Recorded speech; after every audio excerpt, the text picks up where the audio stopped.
الحمد لله رب العالمين والصلاة والسلام على سيد الأنبياء والمرسلين وعلى آله وأصحابه أجمعين أما بعد فأعوذ بالله من الشيطان الرجيم بسم الله الرحمن الرحيم إن الذين قالوا ربنا الله ثم استقاموا تتنزل عليهم الملائكة ولا تخافوا ولا تحزنوا وأبشروا بالجنة التي كنتم توعدون آمنت بالله صدق الله العظيم وبلغنا رسوله النبي الكريم الأمين إن الله وملائكته يصلون على النبي يا أيها الذين آمنوا صلوا عليه وسلموا تسليما الصلاة والسلام عليك يا سيدي يا رسول الله الصلاة والسلام عليك يا سيدي يا رحمة للعالمين وعلى آلك وأصحابك يا إمام الأنبياء والمرسلين حمد و صلاة کے بعد معزز و محتشم احباب ذی وقار، گزشتہ جمعۃ المبارک سے حضرت سیدنا امام علی مقام سیدنا امام حسین رضی اللہ تعالی عنہ آپ کی سر اقدس کی واپسی جب کربلا سے دمشق کی جانب ہوتی ہے تو انہی حالات کے متعلق کچھ عرض کیا تھا۔ حضرت امام علی مقام رضی اللہ تعالیٰ عنہ یہ وہ وقت تھا کہ آپ کی شہادت ہو چکی، آپ کے رفقا، آپ کے خدام اور 11 صحابہ کرام اور تابعین جو ان 72 یا 78 افراد میں شامل تھے، ان کی شہادت کے بعد حضرت امام علی مقام رضی اللہ تعالیٰ عنہ کے سر انور کو نیزے پہ لٹکایا گیا اور انتہائی بے دردی کے ساتھ کوفہ اور پھر کوفہ سے دمشق کی جانب روانہ کیا گیا۔ یوں تو اہل کوفہ کا اس وقت کا جو ان کے جو حالات تھے وہ دلی طور پر حضرت امام علی مقام رضی اللہ تعالیٰ عنہ کی حمایت میں تھے، لیکن بظاہر وہ مجبوراً یزید کے ساتھ تھے، ان کی تلواریں یزید کے ساتھ تھیں اور ان میں یہ ہمت اور سکت نہیں تھی کہ وہ یزید کی حکومت کے بارے میں کسی قسم کی کوئی بات کر سکیں اور اپنی رائے اور اپنے جذبات جو ہیں ان کا اظہار کر سکیں۔ تو اسی دوران حالت کچھ اس طرح کی تھی کہ ایک ایک سواری کے اوپر 3 افراد کو اہل بیت نبوت کے ان عظیم مستورات کو سوار کیا گیا اور یہ قافلہ کوفہ روانہ ہوا۔ امام علی مقام رضی اللہ تعالیٰ عنہ کا سر انور جہاں بھی جاتا تھا وہ پھر بھی لوگوں کو فیضیاب کر رہا تھا، اور یہ امام علی مقام رضی اللہ تعالیٰ کی عظیم کرامت تھی کہ سر انور کا نیزے پہ چڑھ جانا، اور مختلف روایات کے مطابق کئی دن جو ہے آپ کا سر انور جو ہے وہ نیزے کے اوپر رہا۔ تو یہ اس خون کا کمال ہے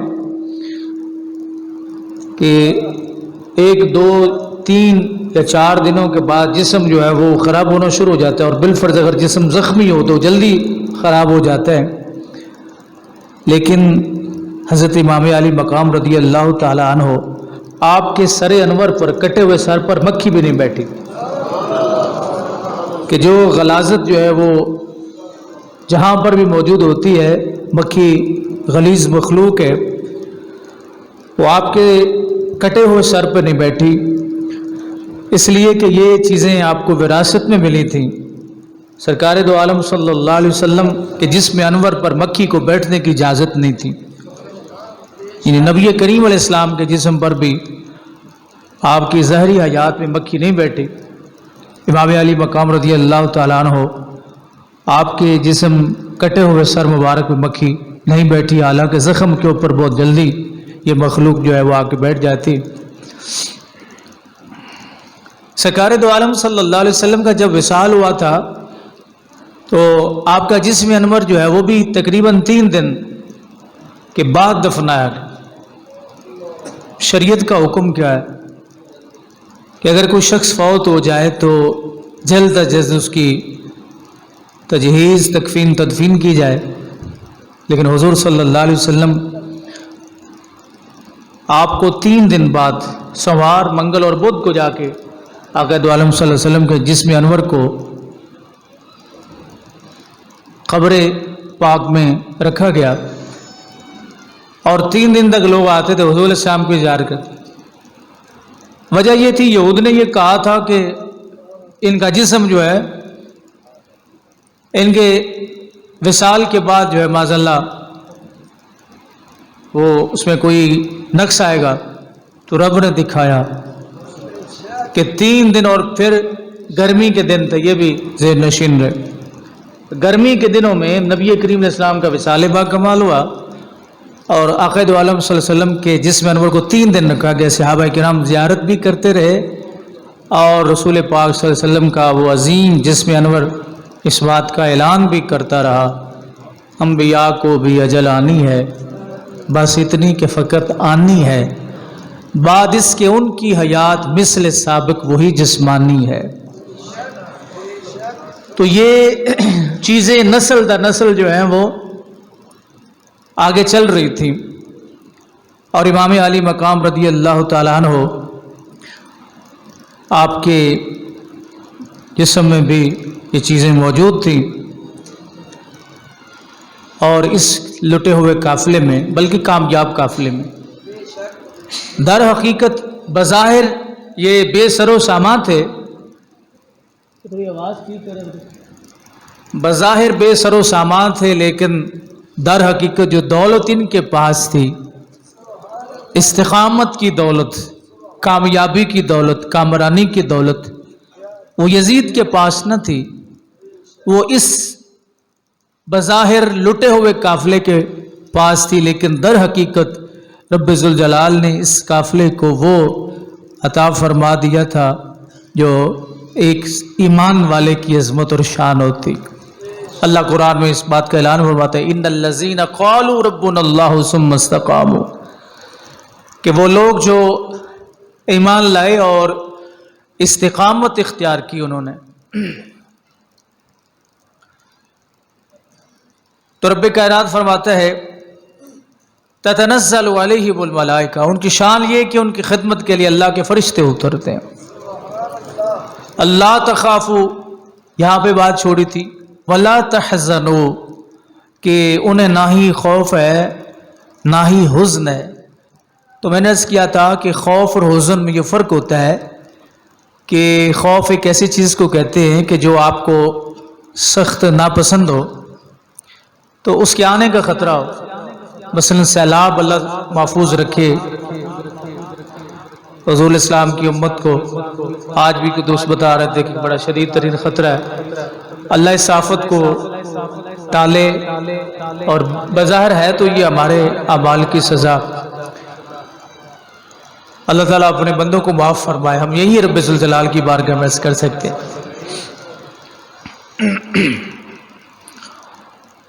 تو یہ جو سیلاب کا آنا ہے، پانی کا آنا ہے، یہ ہمیں پسند نہیں ہے، تو ہم یہ کہتے ہیں کہ یہ اس سے ہمیں خوف ہے۔ جس چیز کو آپ ناپسند کرتے ہیں اس کے آنے کے خطرے کو خوف کہا جاتا ہے، اور جس چیز کو آپ پسند کرتے ہیں اس کے جانے کے خطرے کو حزن کہتے ہیں۔ قیمتی چیز آپ کے پاس موجود ہے تو اس کے چھن جانے کا خطرہ ہے، اب اس کو کہتے ہیں حزن، غم جس کو کہا جاتا ہے۔ تو امام عالی مقام رضی اللہ تعالیٰ عنہ اور تمام مومنین جو اس آیت کے مصداق بنے، ان الذین قالوا ربنا اللہ ثم استقاموا تتنزل علیہم الملائکہ، کہ ان کی مدد اللہ تعالیٰ نے فرشتوں کے ذریعے کی، فرشتے آئے ان کے فضائل مناقب یا ان کی شان کے لحاظ سے۔ اللہ تخافوا، رب فرماتے ہیں کوئی خوف نہیں ہے، ولا تحزنوا، اور کوئی غم نہیں ہے، نہ ان کی پسندیدہ چیز ان کی اجازت کے بغیر جائے گی اور نہ ان کی ناپسندیدہ چیز ان کی اجازت کے بغیر آئے گی۔ تو یہ اس کا مطلب ہے اللہ تخافوا ولا تحزنوا۔ تو حضرت امام علی مقام رضی اللہ تعالیٰ عنہ سید الشہداء، رب ذوالجلال نے آپ کے طبیعت میں، آپ کے مزاج میں اس قدر استقامت رکھی تھی کہ آپ کا ڈٹ جانا ہی سب سے بڑی آپ کی کرامت اور کمال تھا۔ چونکہ یہ واقعہ کربلا جو ہے نا، اس کو اب بیچا جاتا ہے، واقعہ کربلا کو بیچا جاتا ہے، اس کو بیچنا نہیں چاہیے۔ صرف تقاریر جو ہے اس کی زینت نہیں بنانا چاہیے، اس سے کچھ سیکھنا چاہیے، اور سیکھنا یہی ہے جو رب کائنات نے قرآن میں فرما دیا کہ لوگوں ساری استقامت پر رہنے والے ایک طرف ہیں، حسین اکیلا ایک طرف ہے۔ پہلے اپنی شہادت پیش کر کے جامع شہادت نوش فرما جاتے تو کم از کم اپنے لخت جگر اپنی اولاد کو تو کٹتا نہ دیکھتے، اولاد کو اپنی آنکھوں کے سامنے کٹوایا، اور پھر بھی استقامت اختیار کی۔ امام زین العابدین رضی اللہ تعالیٰ عنہ کو زنجیروں سے جکڑ کے ایک اونٹ یا گھوڑے کے اوپر جو بٹھایا گیا تھا۔ اللہ اکبر، یہ قافلہ بظاہر ان کے پاس کچھ نہیں تھا، لیکن در حقیقت ان کے پاس دین و دنیا اور آخرت کی تمام خزانوں کی کنجیاں ان کے پاس موجود تھیں۔ یہ قافلہ جہاں سے گزرتا تو پوچھتے لوگ یہ کون ہے، تو بہت سارے لوگوں کو پتہ نہیں تھا، کیونکہ یہ آلات و واقعات جو اب ہوتے ہیں ہمارے پاس، یعنی یہ میڈیا سسٹم نہیں تھا، تو لوگ پوچھتے تھے کہ یہ قافلہ کن لوگوں کا ہے، تو یہ جواب دیتے تھے کہ یہ کچھ باغی تھے، انہوں نے خروج کیا تھا معاذ اللہ، اور ان کو حکومت کے خلاف تھے تو ان کو کاٹ کے رکھ دیا گیا۔ یہ ان کا تعارف جو ہے وہ کروایا جاتا ہے۔ حضرت امام علی مقام رضی اللہ تعالیٰ عنہ، آپ کا یہ سر انور جو ہے، اس کو لے کے جب یہ یزیدی چلے تو رستے دمشق کی جانب روانہ ہوتے ہیں، تو رستے میں ایک عیسائی جو ہے اس کا گرجا گھر آیا، تو اس گرجا گھر کے اندر رات گزارنا ان کے لیے ضروری ہوئی۔ اس نے حضرت امام علی مقام رضی اللہ تعالیٰ عنہ کے سر انور کو دیکھا، اس نے کہا یہ سر کس کا ہے؟ اس پادری جو اس گرجا گھر کا محافظ تھا، اس نے کہا یہ سر کس کا ہے؟ تو بتایا گیا کہ یہ حسین ابن علی کا سر ہے۔ تو انہوں نے کہا تم نے بہت برا سلوک کیا کہ اپنے نبی کے نواسے کو قتل کر دیا۔ اسی گرجا گھر کی مختلف روایتیں یہاں پہ اسی گرجا گھر کی دیوار کے اوپر نہ کچھ عبارت کندہ تھی کہ کیا وہ امت جس نے اپنے نبی کے نواسے کا سر قلم کیا وہ اپنے نبی کی شفاعت قیامت والے دن پا سکے گی؟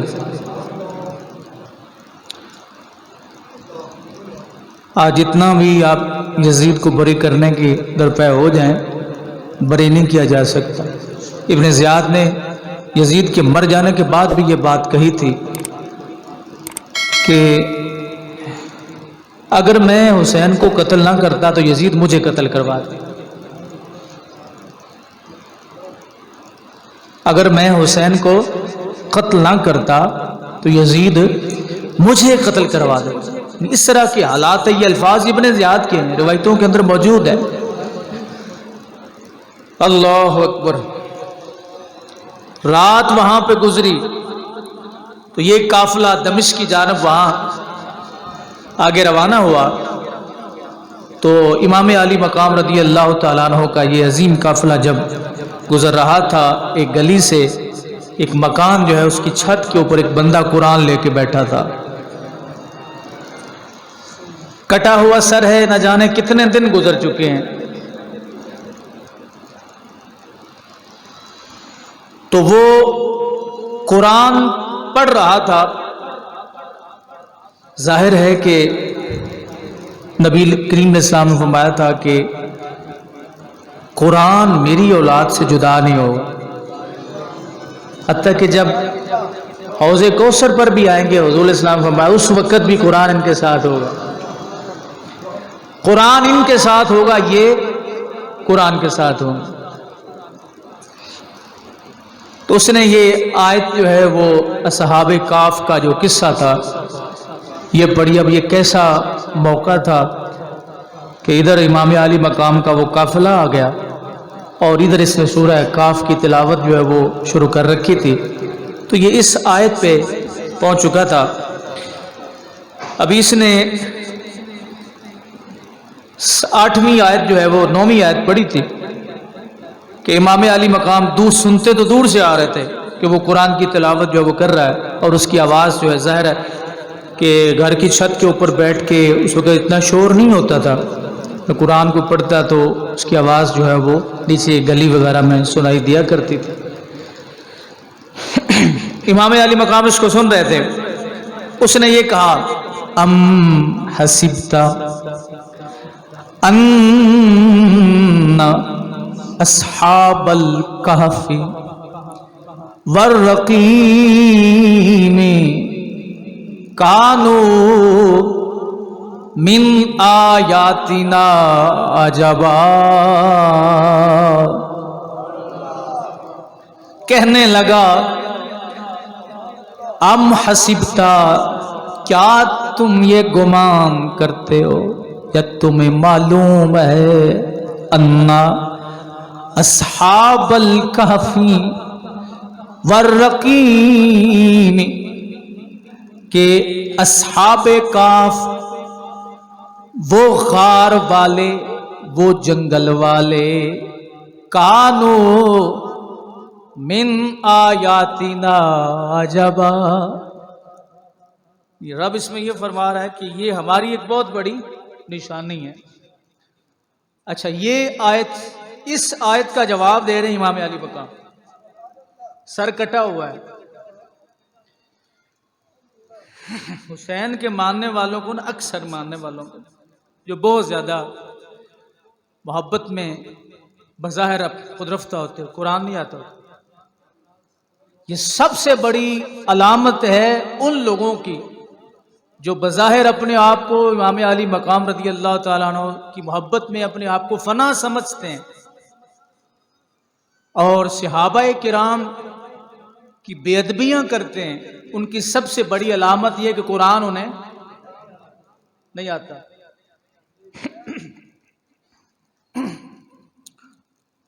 تو امام علی مقام نے اس قرآن کی اس آیت کا جواب دیا، کب؟ سر کٹا کے بھی۔ ام حسبت ان اصحاب الکہف والرقیم قالوا من آیاتنا عجبا،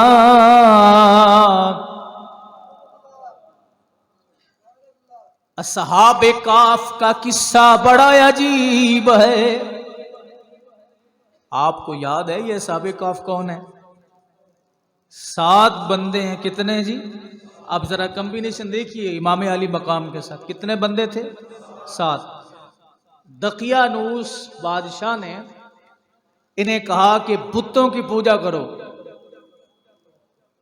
اور تفاسیر میں آتا ہے کہ یہ حضرت عیسیٰ علیہ السلام کے آسمان پر اٹھائے جانے کے بعد یہ واقعہ رونما ہوا. انہوں نے کہا ہم نہیں بتوں کی پوجا کریں گے. ان کا پھر میں تمہیں قتل کر دوں گا. تو یہ ایک غار میں آ کے چھپے، وہاں آ کے رہے. اللہ کا ذکر کرتے کرتے رب نے ان پر نیند طاری فرما دی، اور یہ 300 سال تک سوتے رہے. کھانا کہاں سے کھاتے رہے؟ روٹی کہاں سے کھاتے رہے؟ کوئی ان کو ڈرپ میں لگی 300 سال. یہ تو قرآن کہہ رہا ہے نا. وہ لوگ جو کہتے ہیں کہ مرنے کے بعد کچھ نہیں، ہر چیز ختم ہو جاتی ہے، کرامت نہیں مانتے، تو قرآن کی اس آیت کا جواب دیں. اللہ نے قرآن میں فرمایا کہ وہ 300 سال سوئے ہیں، نہ پانی پیا ہے. ایک بندہ 12 گھنٹے نیند فرما لے نا، تو جب اٹھتا ہے تو جسم میں کمزوری ہوتی کوئی نہیں. تو جو 300 سال سوئے، رب نے بتایا یہ مشکل تمہارے لیے ہوگا، میرے لیے نہیں ہے. اب یہ بڑا ہی عجیب قصہ تھا، اور شان اس قصے کی یہ ہے. تفسیر جمل اور خازن کے اندر لکھا ہے کہ ان 7 بندوں کی شان یہ ہے کہ اگر ان کا نام کسی چیز کے اوپر لکھ کر کپڑے میں لپیٹ کر جہاں آگ جل رہی ہو وہاں پھینک دیا جائے تو آگ بجھ جاتی ہے. ان 7 بندوں کا نام اگر کسی کو دماغی جھٹکے لگتے ہوں، نام لے کے منہ میں پھونک مار دیا جائے تو دماغی جھٹکے بند ہو جاتے ہیں. جہاز ڈوب رہا ہو تو ان 7 بندوں کا نام لکھ کر اس جہاز میں ڈال دیں تو جہاز ڈوبنے سے محفوظ رہے گا. کون ہے یہ؟ کس کے امتی ہیں؟ حضور کے امتی نہیں ہیں، جناب عیسیٰ علیہ السلام. اب ان کی شان یہ ہے، ان کا مقام یہ ہے. آیت سن رہے ہیں امام علی مقام رضی اللہ تعالیٰ عنہ. یہ 300 سال بعد جب اٹھے نا تو انہوں نے ایک کو کہا کہ جاؤ بازار سے نا کچھ چیز خرید کے لاؤ کھانے پینے کے لیے. وہ گیا، اس نے وہ دقیانوس بادشاہ وہ سکہ جب پیش کیا انہوں نے کہا پکڑ لیا یہ کہاں سے آ گیا سکہ. خیر پتہ چلا سب کو، بادشاہ بھی آ گیا، سارے آ گئے، سارا قصہ کا پتہ چلا. تو انہوں نے مسافے لیے، باقاعدہ ان سے مسافہ کر کے یہ پھر اپنی اسی جگہ پہ جب سونے لگے تو سوئے. اللہ نے ان پر نیند طاری فرمائی اور اسی نیند میں انہیں موت آ گئی. اور اس بادشاہ نے جس بادشاہ کے دور میں یہ اٹھے تھے وہاں پہ مسجد تعمیر کروائی، اور ہر سال جس دن یہ دنیا سے گئے تھے ہر سال وہاں لوگ اکٹھے ہوتے ان کے لیے سال ثواب کرتے. یہ سلسلہ عرس جو ہے نا یہ کوئی نبی علیہ السلام کی امت سے شروع نہیں ہوا، پہلے بھی تھا. تو یہ کتنا عجیب قصہ ہے، عقل سے برا بات ہے کہ عقل اس کو تسلیم نہیں کرتی. امام علی مقام رضی اللہ تعالیٰ نے فرمایا کہ تم کیا سمجھتے ہو کہ یہ قصہ زیادہ عجیب ہے. یہ زیادہ عجیب ہے کہ کوئی 7 بندے جا کے سو جائیں اور کتا بھی ان کا ان کے ساتھ، قطمیر نام تھا نا اس کتے کا، کتا بھی ان کا ان کے ساتھ ہو، اور جناب جا کے 300 سال کے بعد وہ سارے اٹھیں اور نہ انہوں نے کچھ کھایا نہ پیا. تو ظاہر ہے وہ تو بڑے مزے سے یہ آیت پڑھ رہا تھا، لیکن اسے پتہ نہیں تھا کہ اب ہستی وہ گزرنے والی ہے جن کے نانا پہ قرآن کا نزول ہوا ہے. امام علی مقام نے جب یہ آیت سنی ام حسبتا ان اصحاب الکہف والرقیم کانوا من آیاتنا عجبا، اے اصحاب کاف کا قصہ بیان کرنے والے، مانا کہ اصحاب کاف کا قصہ بڑا عجیب ہے، لیکن امام علی مقام رضی اللہ تعالیٰ عنہ آپ کی زبان اقدس سے نکلا سر نیزے پہ ٹنگا ہوا تھا، آپ نے فرمایا قتلی و حملی، میرا قتل اور میرا نیزے پہ لٹکایا جانا اصحاب کاف کے قصے سے بھی عجیب ہے۔ اگر 7 بندے غار میں رہیں، ان کا نام کاغذ پہ لکھ کے آگ میں ڈالا جائے تو آگ بجھ جائے، اگر امتی ہو رسول پاک کا اور نبی محترم کا جگر گوشہ ہو، حضور کی اولاد ہو، حضور کا خون ہو، تیری نسل پاک میں ہے بچہ بچہ نور کا، تو ہے عین نور، تیرا سب گھرانہ نور کا، اولاد رسول پاک کی ہو، نبی محترم کا خون ہو، اللہ اکبر۔ اور پھر ان الذین قالوا ربنا اللہ ثم استقاموا تتنزل علیہم الملائکہ، مصداق اس آیت کا ہو تو آپ یہ بتائیے، اگر ان کا نام، اگر اصحاب کاف کا نام لینے سے جہاز ڈوبنے سے بچ جائیں تو امام علی مقام کا نام لینے سے ایمان کی کشتی محفوظ رہے۔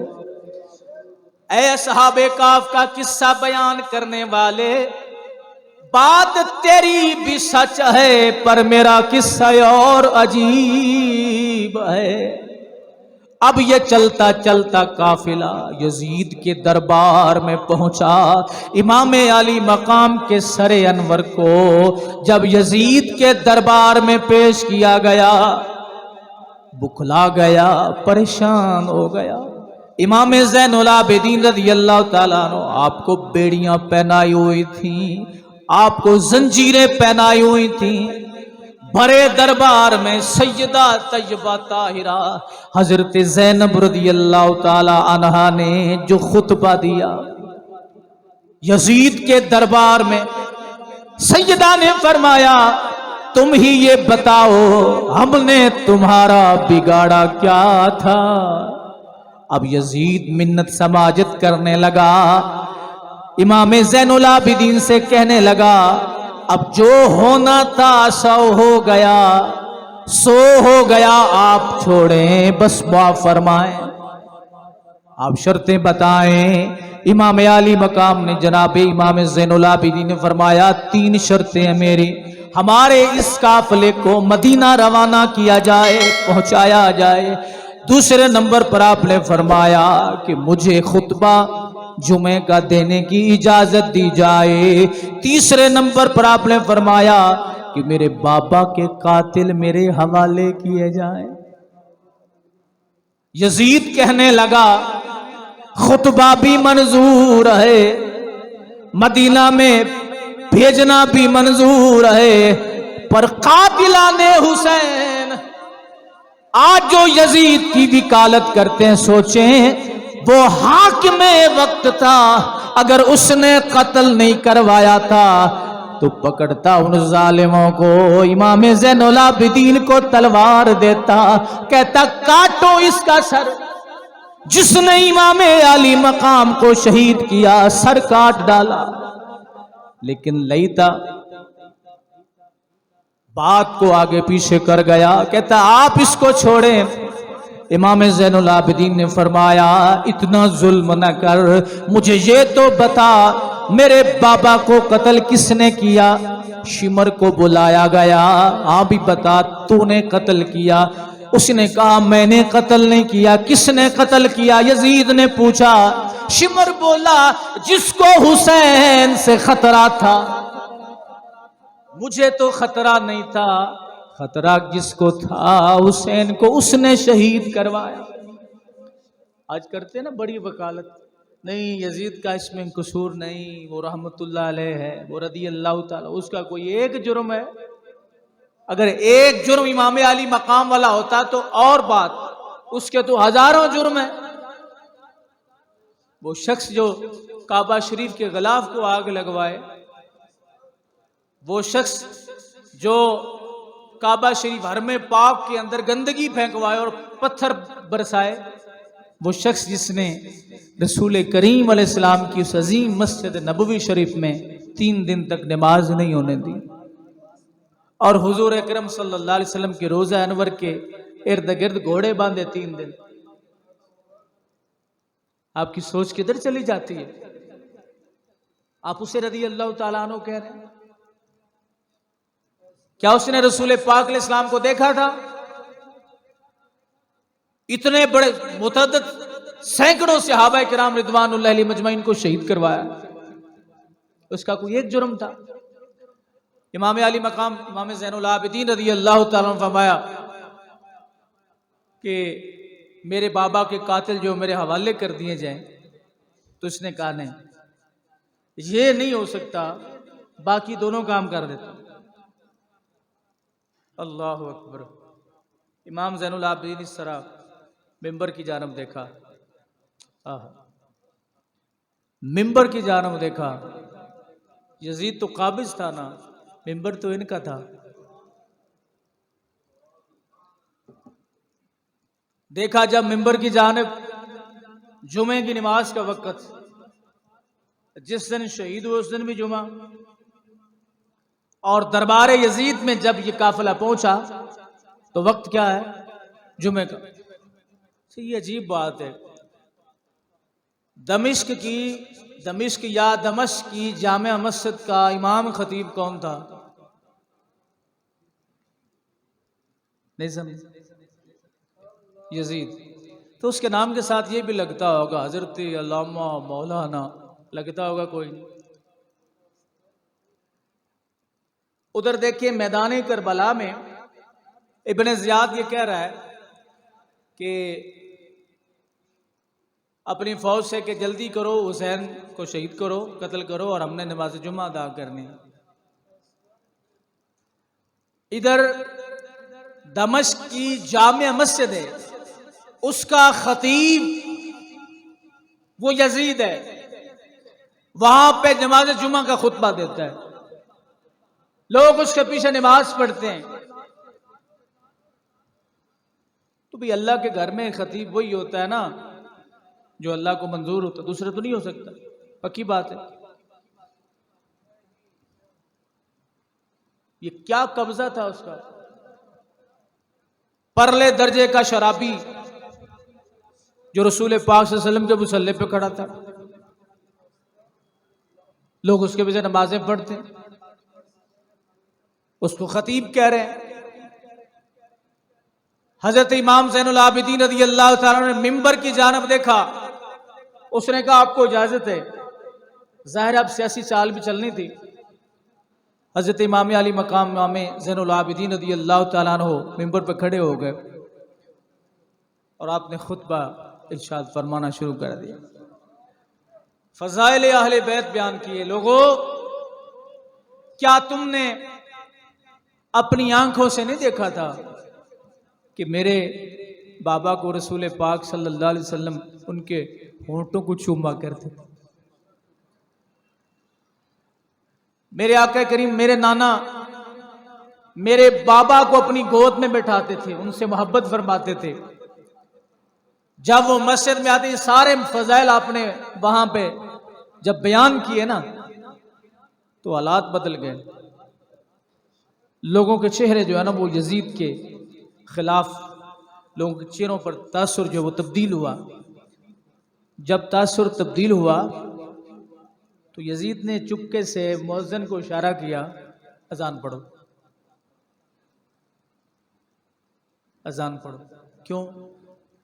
کہ اگر یہ خطبہ یہ خطاب تھوڑی دیر اور چل گیا تو ہو سکتا ہے حالات ہی بدل جائیں.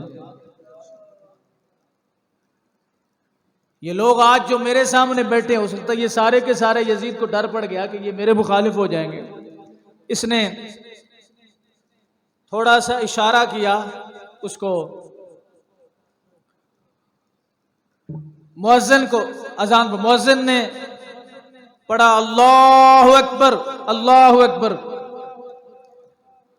امام زین العابدین نے صرف دیکھا, فرمایا ہاں اللہ یقیناً بہت بڑا ہے.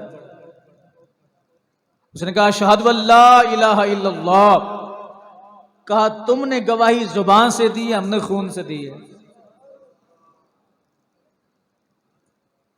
تم نے گواہی زبان سے دی ہے, ہم نے اپنے خون سے دی ہے. جب مؤذن پڑھتے پڑھتے اشہد ان محمد رسول اللہ ان کلمات پر پہنچا, امام زین العابدین فرمانے لگے او یزید اپنے کانوں سے سن لے کہ اذان میں میرے نانا کا نام ہے یا تیرے نانا کا نام ہے. نہ یزید کا وہ ستم رہا نہ زیاد کی وہ رہی جفا, جو رہا تو نام حسین کا جسے زندہ رکھتی ہے کربلا. امام زین العابدین رضی اللہ تعالیٰ عنہ فرمانے لگے اذان میں میرے نانا کا نام ہے, تیرے نانا کا نام نہیں ہے, اور قیامت تک یہ اذان آتی رہے گی. ہر جگہ پہ ہر آواز میں میرے نانا کا نام منظر عام پہ آتا رہے گا. دنیا سنتی رہے گی, درود و سلام پڑھتی رہے گی. مؤذن پڑھنے لگا اذان. امام زین العابدین نے فرمایا اوے تجھے اس نام کی قسم دیتا ہوں رک جا, مجھے بیان کر لینے دے. جو ستم ہمارے ساتھ ہوا ہماری ذات کی وجہ سے نہ ہوا, وہ میرے نانا کے دین کی بقا کے لیے ہوا. دومیں رخ اگ دینے زمین اتے, ایک امب تے ایک بکین ہوندا ہے. کہا تو کسی نے اپنے انداز میں, کوئی امب تے کوئی بکین ہوندا ہے, کوئی بندہ زمانے لئی آر ہوندا ہے, کوئی زندگی دا نسب العین ہوندا ہے. کچھ تو بوجھ ہی ہوتے ہیں نا معاشرے پر بھی, اور کچھ وہ ہوتے ہیں جن کو دیکھ کے خدا یاد آ جاتا. مرتے ہیں تو کہتے جان چھوٹی, اور کچھ وہ ہوتے ہیں جب جاتے ہیں یار اس کی کمی پوری نہیں ہو سکی. کوئی بندہ زمانے لئی یار ہوندا ہے,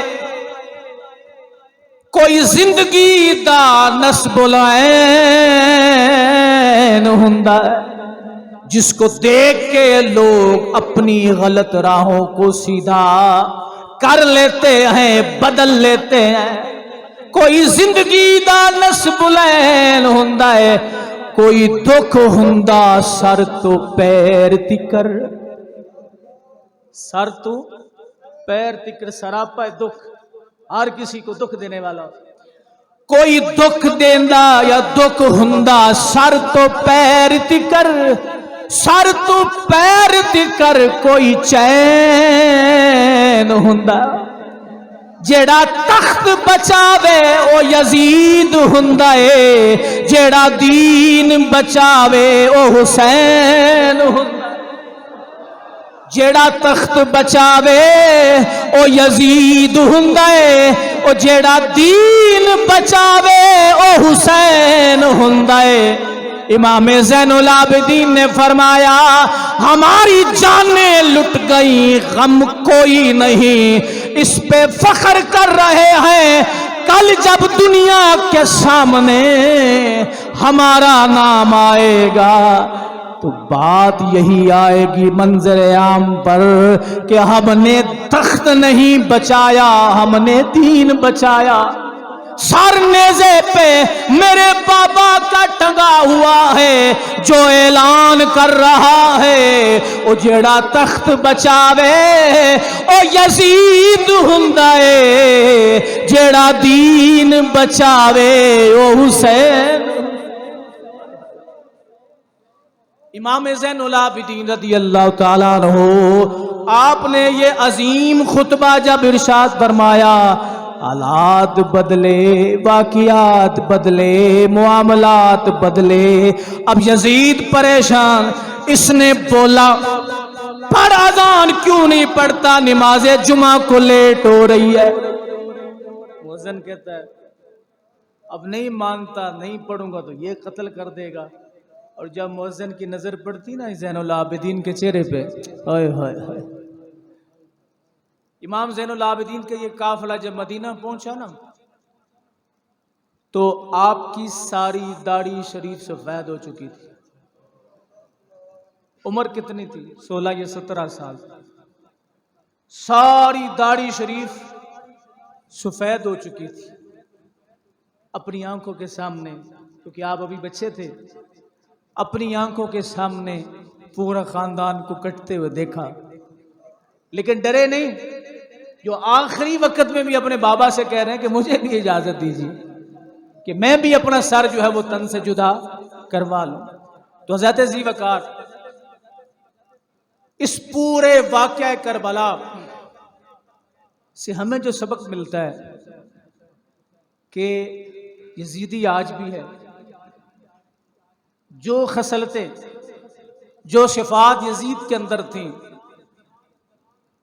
آج اگر کسی کے بندے کے اندر ہیں تو اس کا جانشین ٹھہرا، لیکن حسینی یہ کردار ادا کرتے ہیں کہ جن جن چیزوں سے امام علی مقام نے نفرت کی یہ بھی ان سے نفرت کرے، کیونکہ ہماری نظروں میں بس ایک ہی نفرت ہے،